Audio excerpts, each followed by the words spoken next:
এই দাঁড়া, তোদের মাঝে কে আমার বোনকে বিয়ে করবি? যে আমার বোনকে বিয়ে করবি তারে 10 লাখ টাকা, একটা গাড়ি এবং একটা বাড়ি লিখে দিব। বল, কে আমার বোনকে বিয়ে করবি? এই সুযোগ হাতছাড়া করা যাবে না। মালিকের বোন, যদি মালিকের বোনের বিয়ে করি তাহলে তো ইটের ভাটার মালিক আমিও হয়ে যাব। এই সুযোগ তো হাতছাড়া করা যাবে না, আমি রাজি হয়ে যাই। মালিকরে বলি আমি আপনার বোনকে বিয়ে করব। আমি তো জানি সব কাহিনী, কে আমাকে পছন্দ করতে পারে আর কে আমাকে পছন্দ করতে পারে না। এই কথা যদি আমি ভাইয়াকে বলি তাহলে ভাইয়া তোর সাথে অনেক খারাপ ব্যবহার করব। না থাক, ভাইয়ার কাছে বিচার দিছি, ভাইয়াই খুঁজে বের করুক কে সে। একবার শুধু রাজি হ, তারপর দেখবে আসল খেলাটা। আমার আসল মুখোশটা যখন বের হইব না, তখন বুঝবি কত ধানে কত চাল, আমি কি জিনিস। ভাই, আপনার বোনকে আমি বিয়ে করব। আমি বিয়ে করতে রাজি। কে? তুমি রাজি হইছো আমার বোনকে তুমি বিয়ে করবা? ভাইয়া তুমি এগুলো কি বলতেছো? তোমার মাথা ঠিক আছে? এরা আমাদের এখানে কাজ করে, এখানকার শ্রমিক।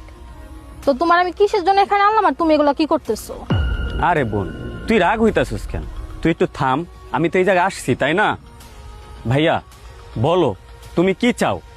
আমি তো কথা দিছিলাম, যে আমার বোনকে বিয়ে করবে তারে 10 লাখ টাকা, একটা গাড়ি আর একটা বাড়ি লিখে দিব।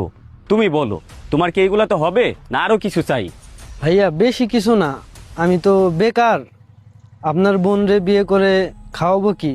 ওরে তো ভালোভাবে রাখতে হবে। তো আপনি তো ইটের ভাড়ায় বেশি সময় দিতে পারেন না।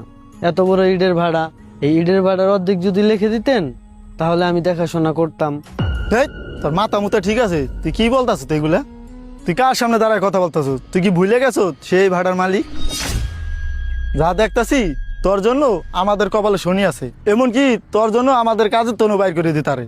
এবারে তুই চুপ থাকতো, তোরা বেশি বুঝিস না। এখন আমার কপাল খুললা যাইতেছে, তো এখন তোদের ভালো লাগতেছে না।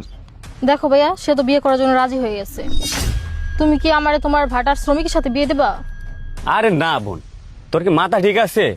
আমি সামান্য একটা শ্রমিকের সাথে তোর বিয়ে দিব? আমি তো শুধু এটা দেখার জন্য আসছি, ও আমার বোনকে স্কুলে যাওয়ার সময় ডিস্টার্ব করে। তোর এত বড় সাহস, তুই সামান্য একজন শ্রমিক হইয়া তুই আমার বোনকে প্রেমের প্রস্তাব দেস? দেখছেন ভাই, আপনি কইছিলেন না আমার কপালে শনি আছে? ঠিকই আমার কপালে শনি আছে। সবাই হ্যাঁ নিকে আমার কাজের জন্য হবে বাই করে দিব। দেখেন তো সবাই কি একটা পেঁচ বাজাইছে। ভাইয়া তুমি এখন একটা পদক্ষেপ নাও, তুমি এই লোকটারে কাজে থেকে বের করে দাও। তুমি আর ওর এখানে কাজে রাখবা না। হ্যাঁ, সেটা কি আর তোর বলা লাগে? ওরে কি আর আমার এখানে কাজে রাখি? ও আমার খাইয়া আমার পুরা, ও আমার সাথে কি বেমানিটা করছে? এই তাকায় তাকায় কি দেখ